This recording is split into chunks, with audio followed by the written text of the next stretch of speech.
Okay, so username is just Steve, all lowercase, and then password is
so it's just the basement into the YouTube one.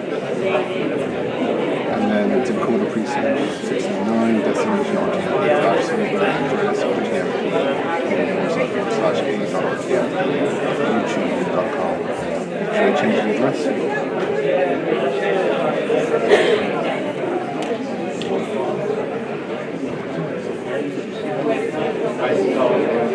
Not on this one, no.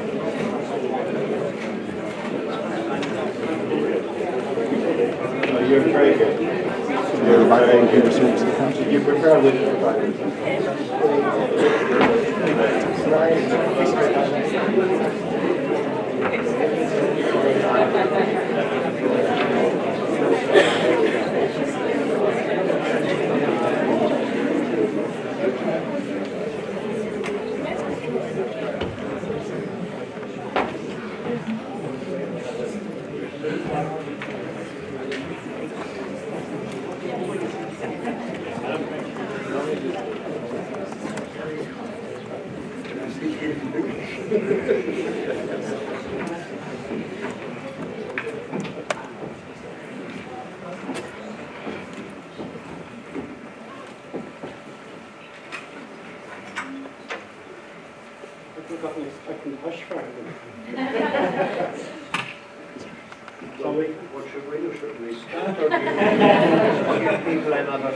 To vote in the current obsession with politics.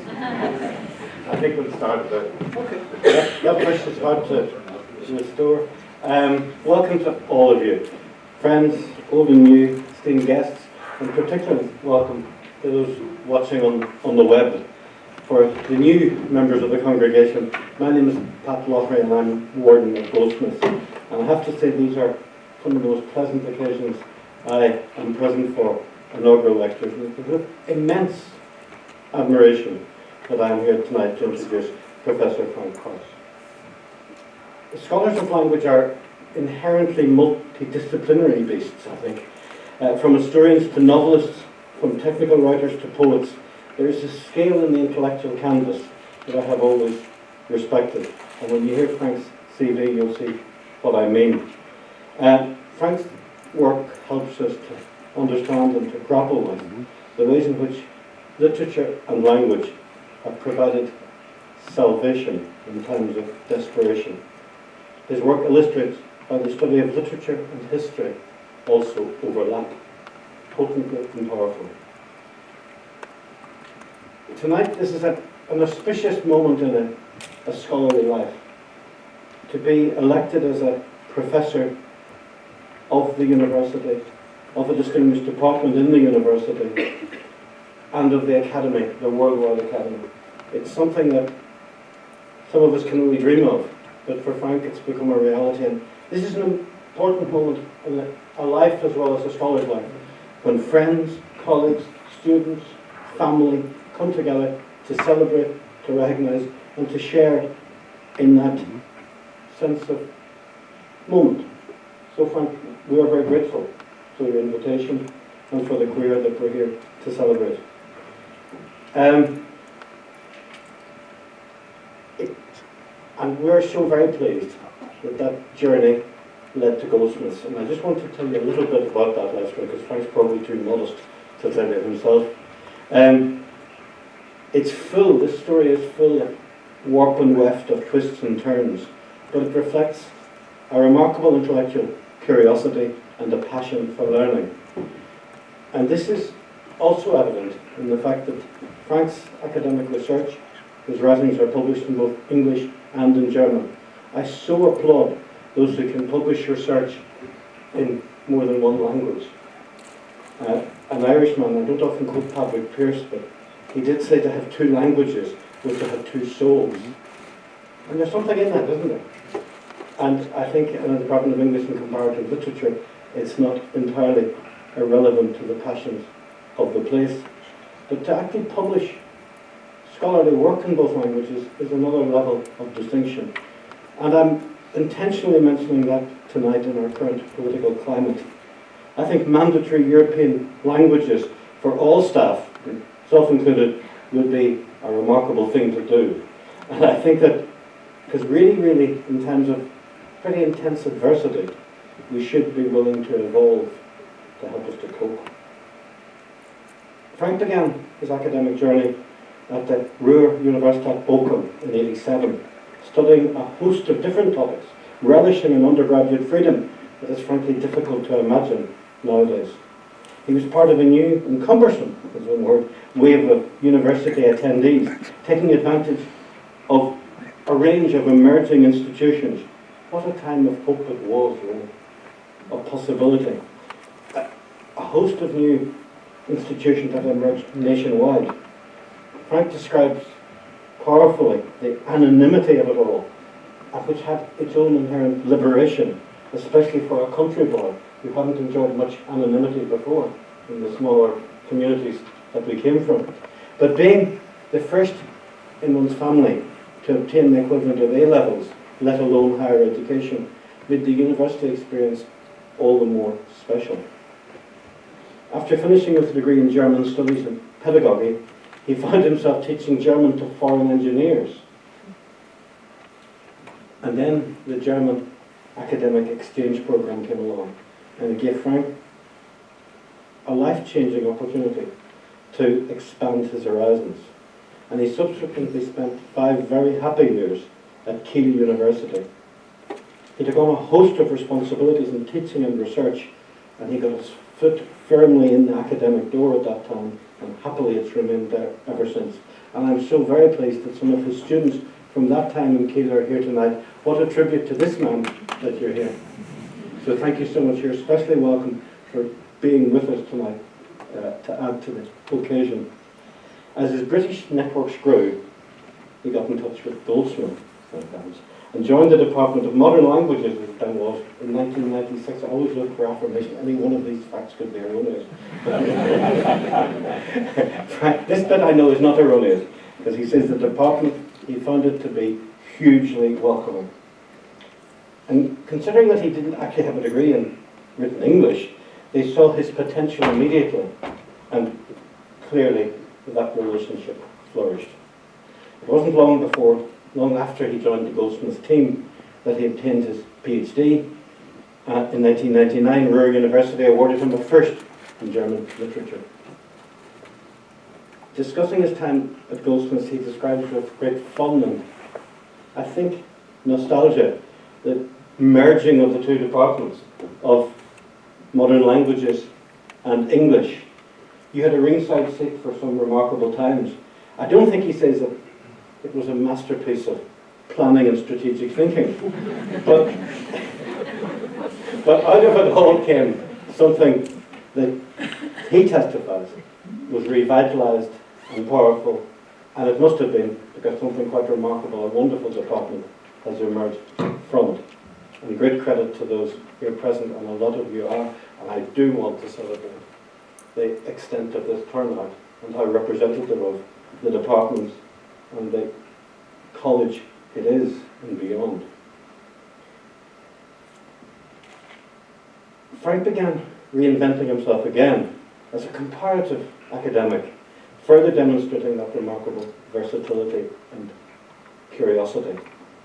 He's published widely and he's taught across undergraduate and postgraduate, providing modules on research skills, modernism and drama, and of course, the literature of the Great War. His recent research, the topic of tonight's lecture, grants us an insight into World War I, which provided for us and for posterity the most eloquent, but ultimately the most tragic accounts of conflict. As a historyman, I'm personally fascinated. So that's a very good cue for me to get off stage and to welcome to you the star of this evening's show, Professor Frank Krause.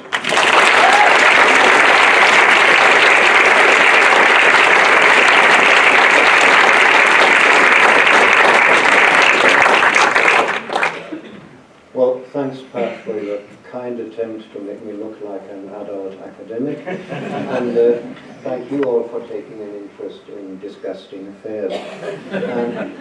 Research on stories about the Great War is, amongst other things, taking stock of literary approaches to the war-related assault on the senses.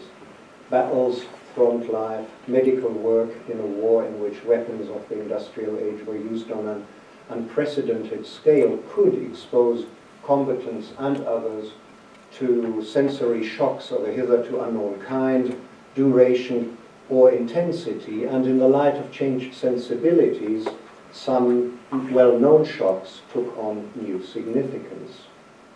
However, pertinent literary studies have neglected motifs related to the oral sense, to borrow a term of Ludwig Edinger, as some of these motifs convey strong and powerfully and strong ethical views on military and medical war service.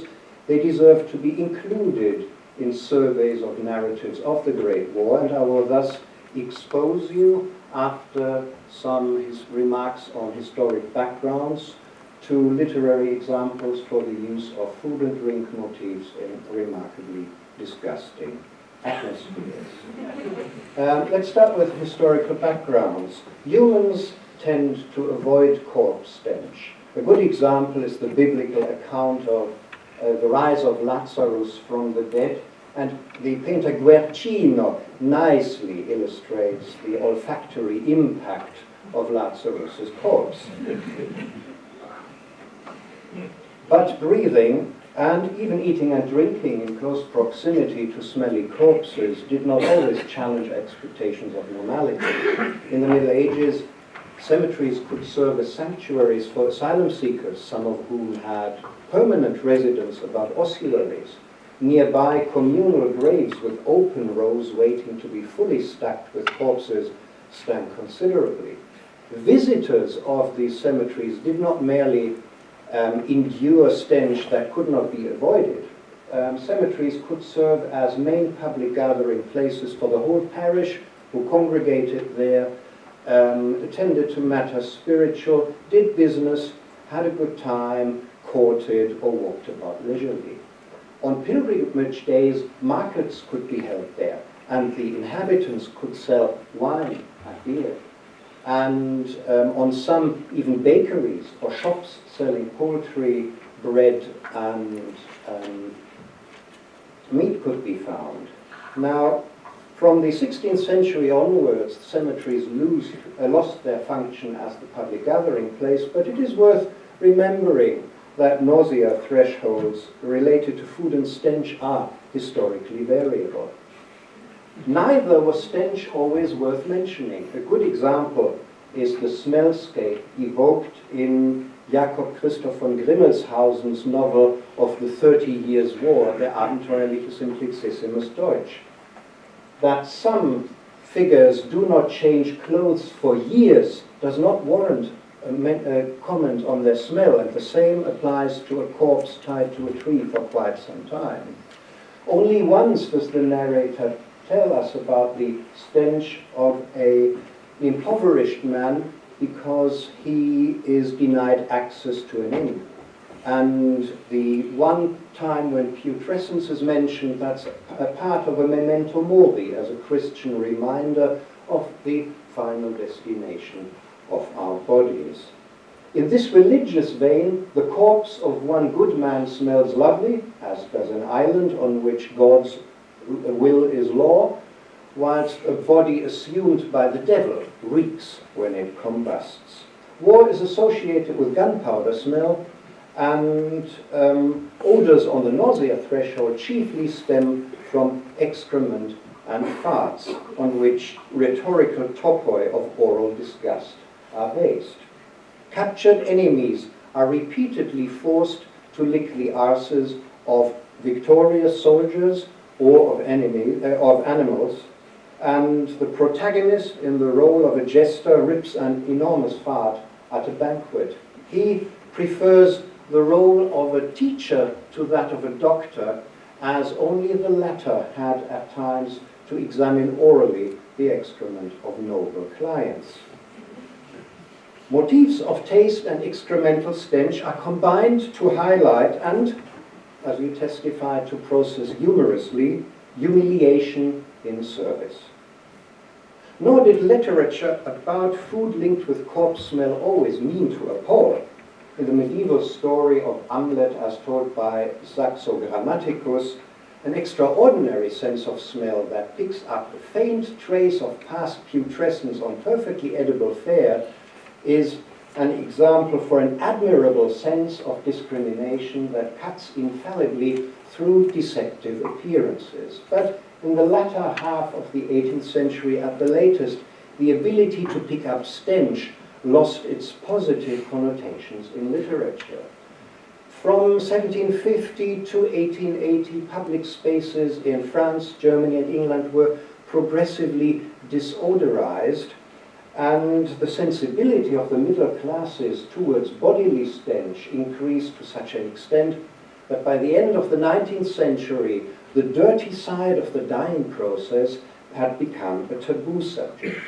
Now, at the same time, theological and scientific theories of contagious putrefaction gases had been falsified, and so the scope for secular rhetorical uses of this motif began to increase. And as the tolerance for stench had sunk, the shock value of smelly motifs had increased too. Okay, the Italian futurists shocked the public with themes of smells of carnal rot before 1914, but these motifs rise to prominence in the literature of the Great War. Compared to earlier wars, the large-scale use of industrial weapons in lengthy battles made it more difficult to bury all or most war corpses in good time, and trench warfare with long battles of attrition meant that casualties often remained unburied or were inadvertently exhumed. Let's have a very brief look at earlier wars. In the Crimean War of 1853 to 56, trench warfare still gave more scope for the performance of burials. In fact, it's okay. Captain G.A. Butler did note the stench of impending smell of rot in corpse-filled trenches after the battle at the siege of Silistria. But on the whole, it was still easier to bury the dead. Florence Nightingale's writings confirm that stench was an issue of hygiene that had not yet invalidated the positive connotations of war smell. In 1955, she states, I think in a letter to her mother, with reference to her manner of storytelling, that, I quote, "It smells of the soldier, which I am." The Franco-Prussian War of 1870 to 71 fell into a transitory period. Theories of contagious putrefaction gases had been falsified, but the stench of carnal rot was still chiefly associated with a health hazard. The ability to eat well whilst surrounded by or talking about an atmosphere of bodily decay could serve as a healthy sign of psychological or physiological resilience. When Friedrich Nietzsche served as a medical orderly on the German side in 1870, he wrote in a letter to Richard Wagner, "I had to take care of a miserable cattle wagon with 6 heavily injured, all of my own. Had to bandage and provide, etc. All of them with shot bones, many with 4 wounds. In addition, I diagnosed 2 cases of diphtheritic, that is gangrenous, wounds. That I was able to stand these pestilential smells, even manage to sleep and eat, now strikes me as miraculous."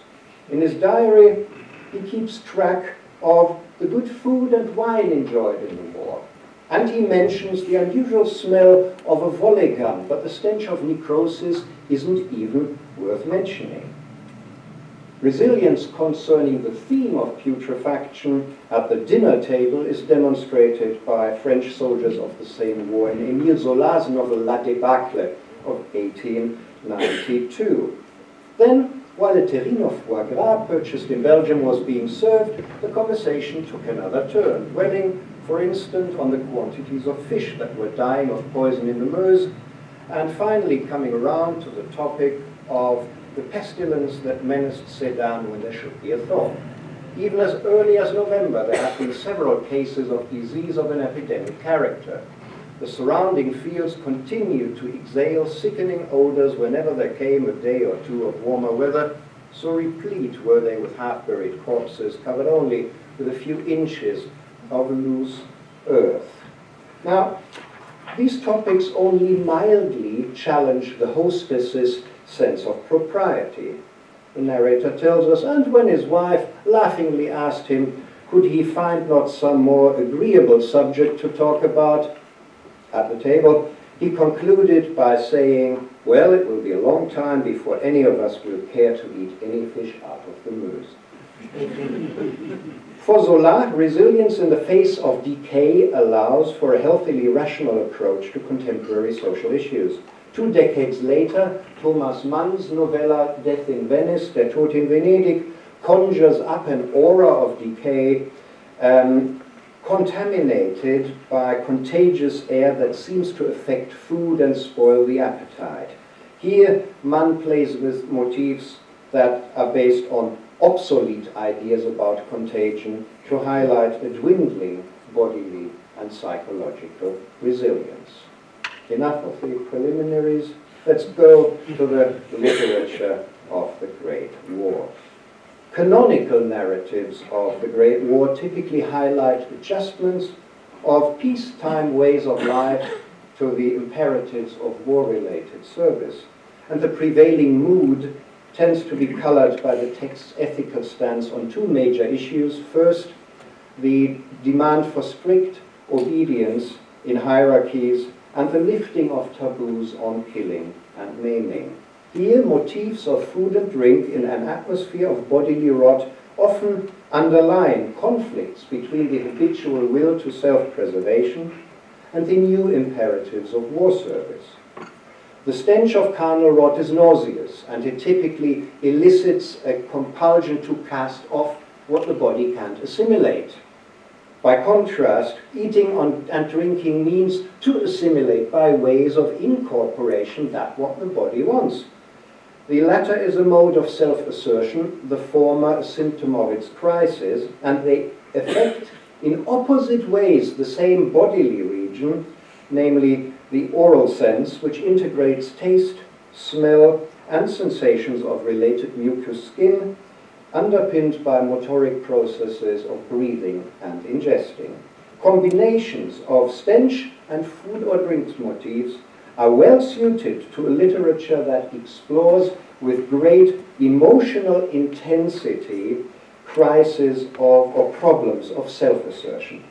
Nietzsche, Zola, and Mann focus on medical or psychological issues of self-care. At the time of the Great War, tensions between the demands of service and self-preservation begin to carry more cultural weight, and the rhetorical functions of these motifs change accordingly. Depending on the story's main outlook, the motifs now convey an ethical sense of heroic commitment, alarmed despair, moral outrage, or joie de vivre. Let us begin with the heroic varieties, in which resilience indicates an ethos of renunciation.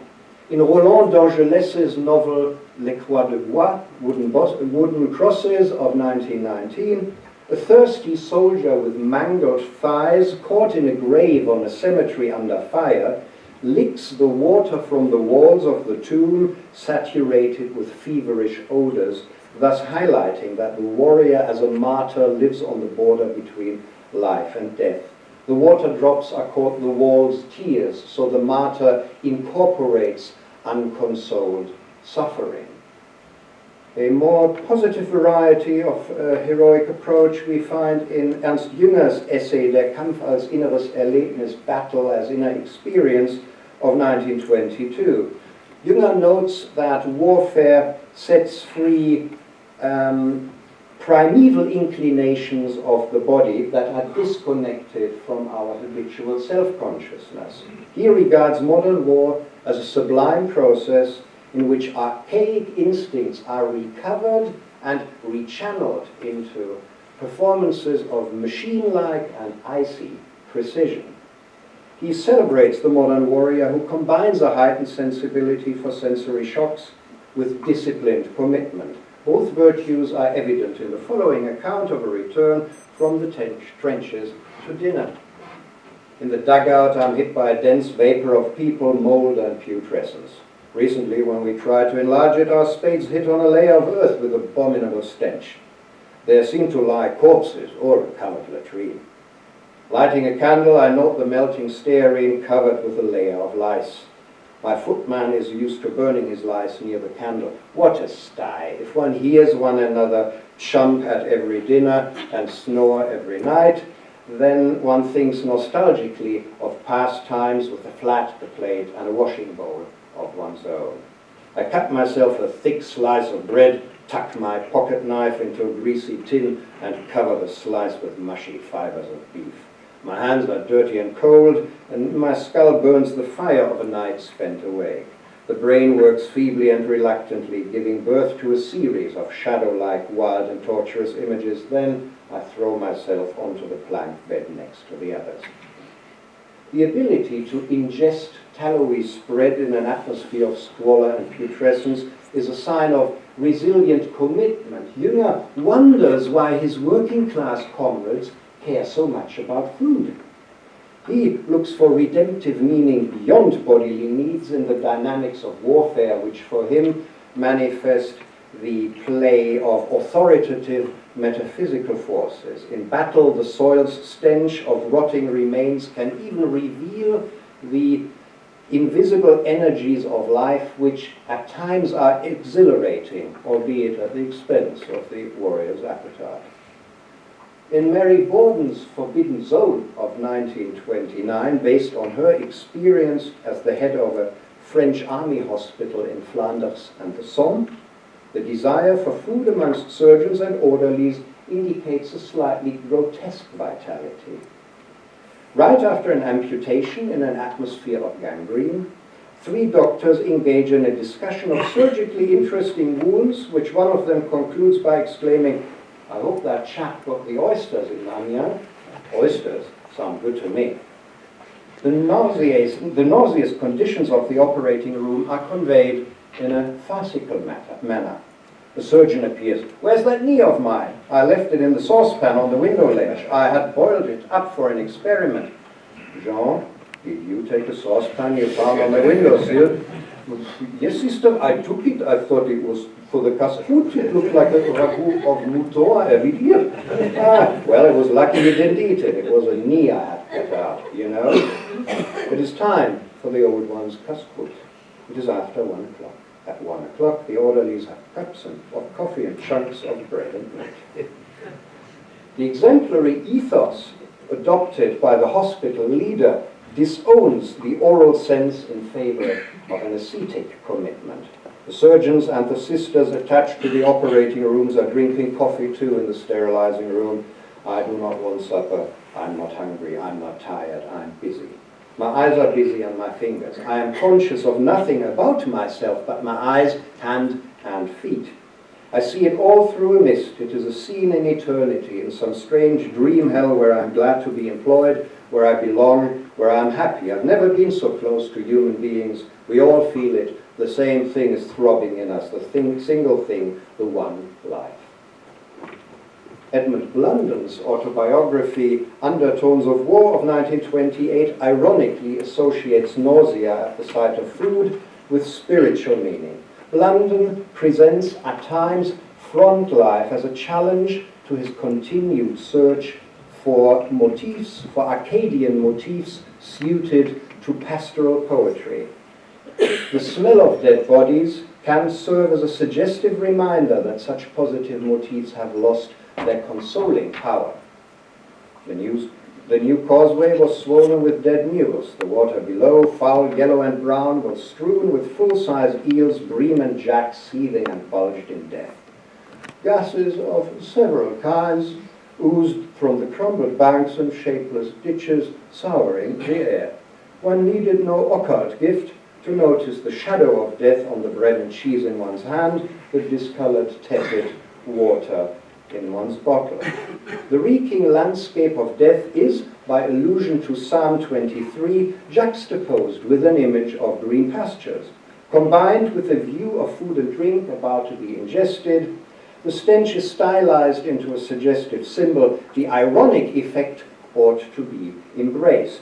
London affirms an ethos of manly endurance that includes the ironic exposure of a world devoid of poetic justice and consolation. In Testament of Youth of 1933, Vera Brittain reflects on her work as a nurse. I often wonder how we were able to drink tea and eat cake in the theatre as we did all day at frequent intervals in that fetid stench with the thermometer about 90 degrees in the shade. The stench motif carries ethical significance, as a letter from Brittain's fiancé Roland shows. Let him who thinks that war is a glorious thing realize how grand and glorious it is to have distilled all youth and joy and life into a fetid heap of hideous putrescence. Corpse stench indicates war's resistance to poetic beautification. The ability to eat in an atmosphere of necrosis thus shows a dutiful commitment to disenchanting service. Patriotism is, as Roland had put it, a thing very holy and very terrible, like life itself, a thing that gives no happiness and no pleasantness. Other authors refer to the reek of rot with a sense of alarmed despair. They note the alienating effects of a war in which a life-affirming appetite gets in conflict with a stench that indicates a threat to life. In 1915, the poet Arthur Green West develops a distaste for rum,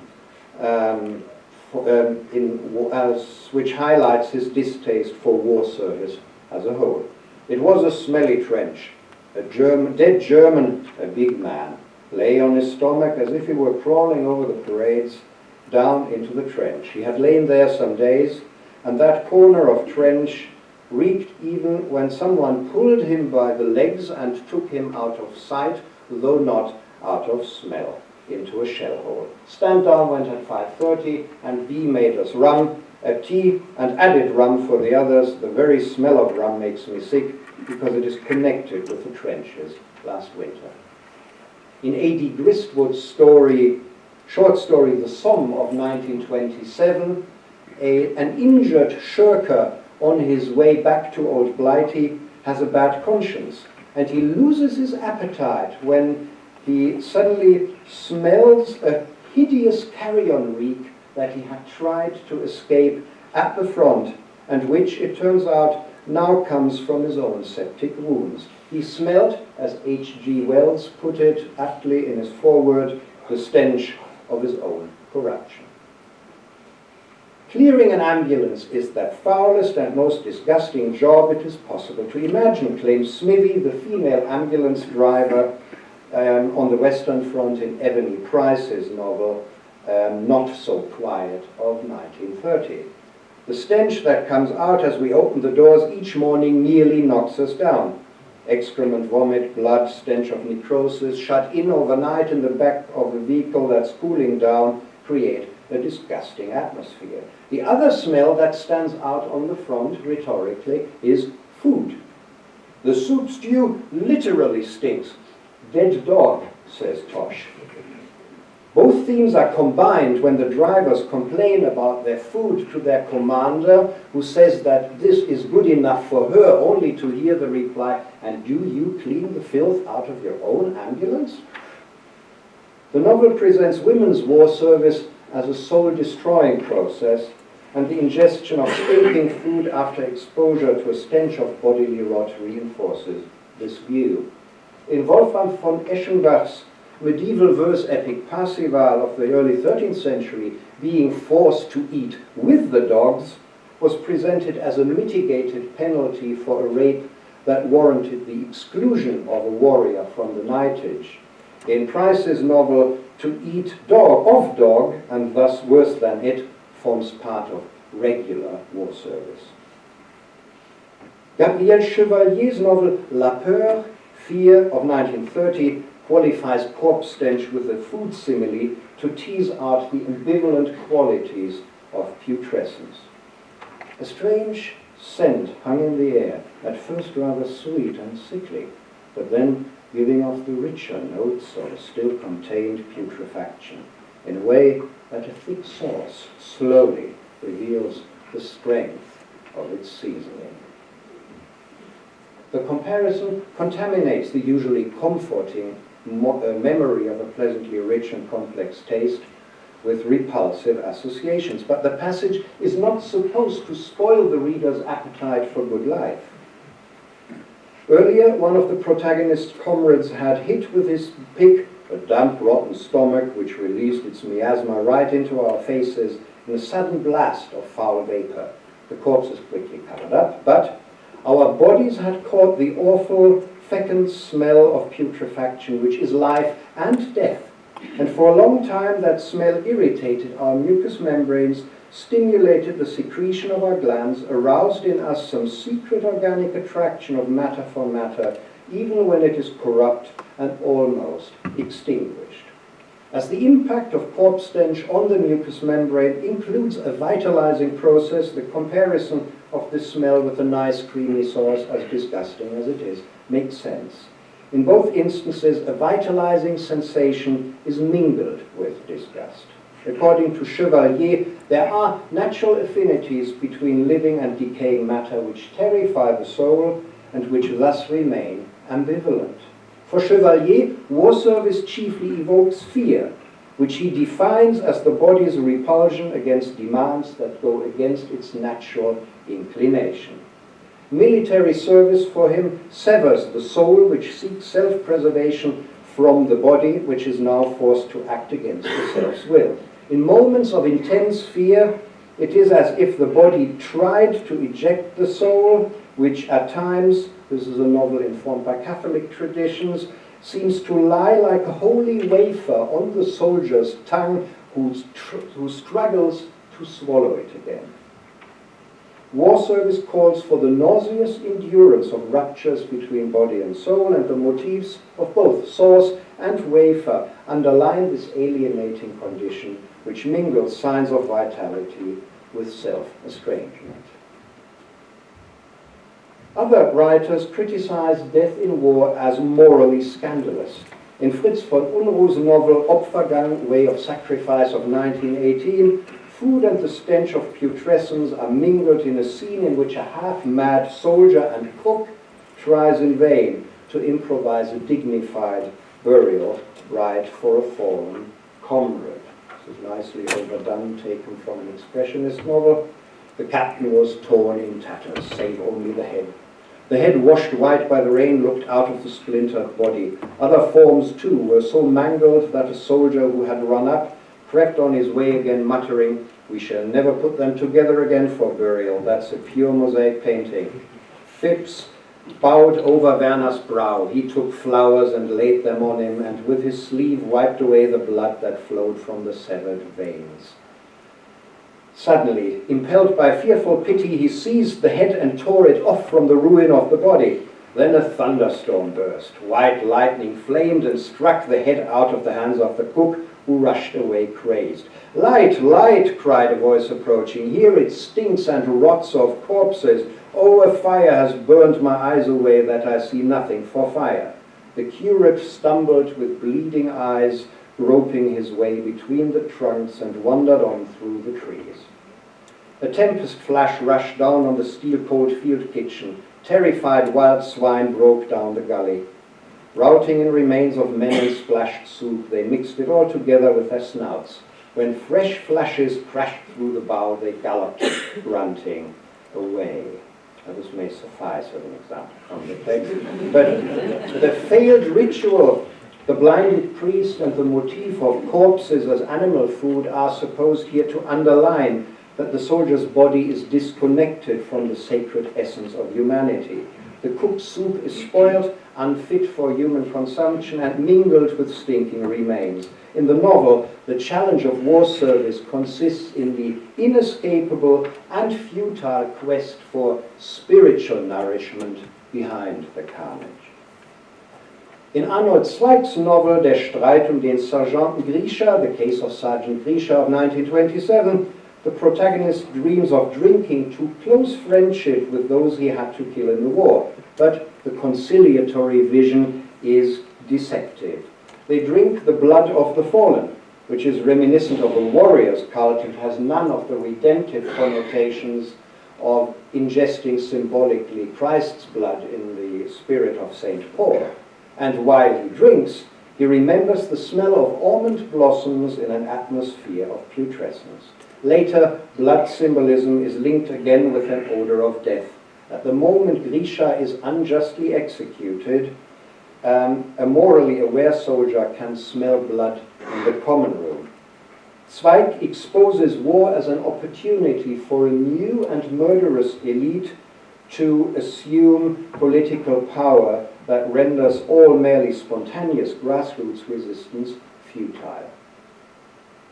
H.N. Tomlinson's novel All Our Yesterdays of 1930 exposes war as a production of slaughterhouse waste.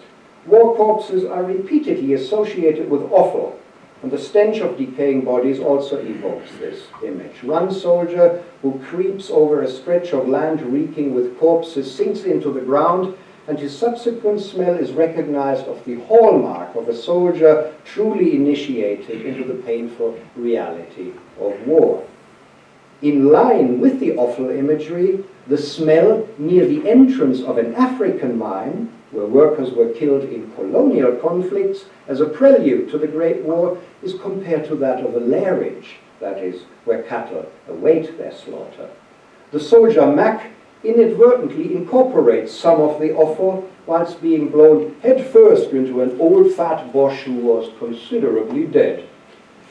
And after that, Mac never sang. He wouldn't eat. He only wanted to wash his mouth with neat whiskey. He became beastly and sociable. The psychoanalyst W.H.R. Rivers had actually reported about such a case of shell shock in 1918. In this novel, it underlines the dilemma of a stoically performed duty that does not deserve willing approval. This strange gesture, I just had agreed with Richard Bolley, who said he's a bit squeamish about such topics when the really bad bit comes to wave at him, which I herewith do. In Konrad Seifert's novel Brandfackeln über Polen, Firebrand over Poland of 1931, the protagonist is exposed to a progressively intensifying stench of unburied cholera victims. And shortly before he also dies from the disease, he no longer can swallow the pieces of food he shifts around in his mouth. And at the moment of his death, the stench and juices from his gastric system merge in an impression of a pulp which suffocates him after several futile attempts to swallow it for good. War is presented as an incessant production of slaughterhouse waste left to rot in a final nauseous vision on an imaginary altar of the fatherland. But let us turn to more cheerful examples. Let's look at picaresque movies. A picaro seeks a carefree sensual enjoyment of life and asserts himself in a roguish manner, employing society's dubious ways for his own advantage. As a light-footed rascal whose transgression is presented with humor and sympathy, he can easily deal with passing smells of fecal matter, which may be naughtily presented as a sign of an overall joyful life, or which at times can cause funny humiliation. But nauseating smells of carnal rot are very rarely funny, and they would weaken the picaro's life-affirming appetite. In picaresque novels of the Great War, odors of death are thus largely downplayed in contexts of food intake, and the hero seems immune against the olfactory impact of their sauce. For example, the protagonist of René Benjamin's war novel Gaspard of 1915 is presented as a titi parisien, a fearless and resourcefully clever man, capable of roguish self-assertion and a likable practical joker. He is undoubtedly loyal to France's national cause in times of self-defense, but his wish for a good life warrants some minor transgressions. Slowly they looked up, one by one. They watched the smoke of the death-dealing missile slowly drifting away, and their terrified eyes could see nothing but bits of human flesh at the spot where the cook had stood. The scene was so horrible that Gaspard was trembling all over. And then, as no other shell came along, and the silence was restored to such an extent that a bird could be heard singing, and as the hunger still remained, and the big boiling pot, thanks to some freak of luck, was intact, still sending skyward an appetizing cloud, the captain in a low voice ordered that the pot be removed and carried 100 meters away. In the soup, they found 3 bits of iron and a soldier's button, which they showed to each other without a word of comment. Gaspard, with tears in his eyes, fished out with his spoon a little black ribbon, from which was suspended one of the small identification models worn by the soldiers of France. It bore the inscription Pour Bucave 1905. Poor devil, so proud of his cooking. In his death, he had left his mark in his first and last soup. Gaspard, replied the captain, we haven't even time to eat. Turn the pot over. Gaspard only hesitated a second and then upset the pot, but not before having rescued a large hunk of beef which he placed in his canvas bag. The novel affirms the soldier's healthy appetite, vitality in the face of carnage. The fantasy of an appetizing cloud rising from a soup that contains the steamed uniform bits and possibly more from a cook just blown to smithereens downplays any repulsive smells that could have marked the scene. In this way, the example for jaunty appetite is made, let's say, palatable. When it matters, Gaspard is prepared for the great sacrifice. He eventually loses a leg in combat and becomes a cheerful traveling salesman for prostheses. Stench is also downplayed in a text which glamorizes a subversive approach to war. Hans Herbert Grimm's picaresque novel Schlump of 1928 is critical of war. Military service is just an inescapable nuisance which at best allows for some good grub and sex with women. At one stage, Schlump, who goes by the maxim to live and let live, fetches food for his comrades. They served sauerkraut.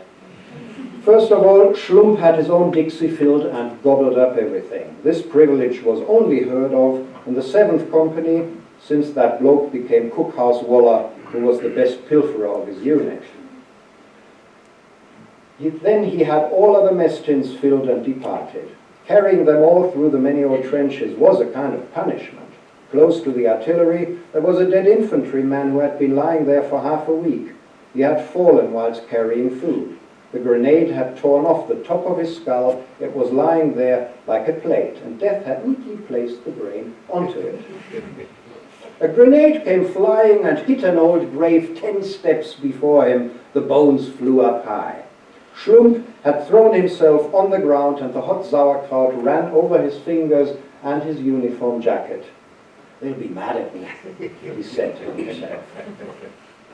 The situation is clearly by implication defined by strong smells, and as Grimm aims to denounce the grotesque atrocities of war, the source of stench is even highlighted, and food and corpse motifs overlap, but the stench is not mentioned so that the unbroken passion for sauerkraut remains sensually persuasive. The method of combining culinary and nauseous motifs to expose concealed pathologies of peace life is already used in pre-war texts. Think of Alfred Jarry's play of 1896, Inaugural, in which the wife of a grotesque and greedy everyman invites people to a banquet and serves chou-fleur à la merdre, cauliflower à la shit. And in Alfred Lichtenstein's poem, The Surgery of 1912, a nurse's enjoyment of sausage during an operation marks a disturbing indifference towards the horrors that lie behind the clean facade of modern life. But the topos of ingestion in smellscapes of bodily rot rises to prominence in stories of the Great War that appeared between 1914 and 1939. It is Bertolt Brecht who links up the older method of unmasking illusions of normality with the theme of death in war in an anti-realist twist. Brecht's Moritat vom Toten Soldaten, Ballad of the Dead Soldier, presents the military as an institution for the production and appropriation of corpses. A rotting soldier is exhumed, with a consecrated spade by the way, and although dead already, sent back to war to die once more heroically. A priest masks his stench with incense, and fiery booze is poured into him before he goes back to the front. The defamiliarized image of a soldier receiving vitalizing schnapps exposes what the actual practice should help forget, namely that the booze is ingested by a body soon bound to be a rotting carcass. Now, for some nationalist writers, noteworthy stench emanates chiefly from inferior others. In 1915, Edgar Berillon had published a study on the offensive body odor of the German race, or Foetor Germanicus. It's funny, yeah. Well, earlier he had written on the Foetor Judaicus, which is less fun. In 1929, Ernst Jünger ironically reclaimed Berillon's term Foetor Germanicus to evoke the foreboding breath of future battles unleashed by a recovered Germany. In the meantime, Ernest Raymond's best-selling War Romans Tell England of 1922 talks of the pungent smell of dark humanity which makes white men in Egypt sick. Brecht is not writing from a nationalist perspective, and he relocates the stench to expose the main enemy, namely death in war for the benefit of its profiteers. And most importantly, he makes us aware that pouring good schnapps into a corpse is a terrible waste. His play Baal of 1918 reminds us that even nicking food on one's deathbed is a positive sign of vitality, though those surviving won't be impressed, but schnapps is for the living. To conclude on this life-affirming note, I'd like to express some thanks. First, for obvious reasons in German, to my parents, denen ich danke besonders meinen Eltern, die meine bizarren akademischen Neigungen stets großzügig und geduldig unterstützt haben. Back to English, I thank my dear colleagues, students, friends, families, partner, might as well include my late cat, whose support and encouragement have made this disgusting little lecture possible.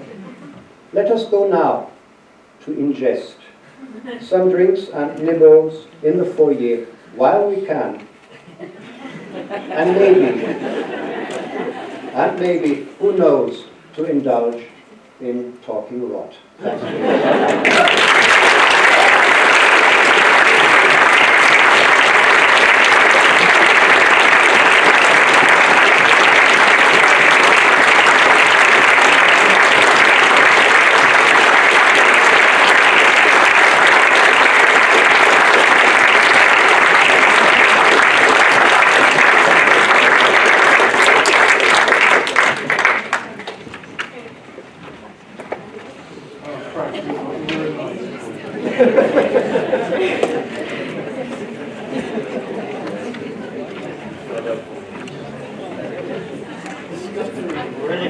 Really?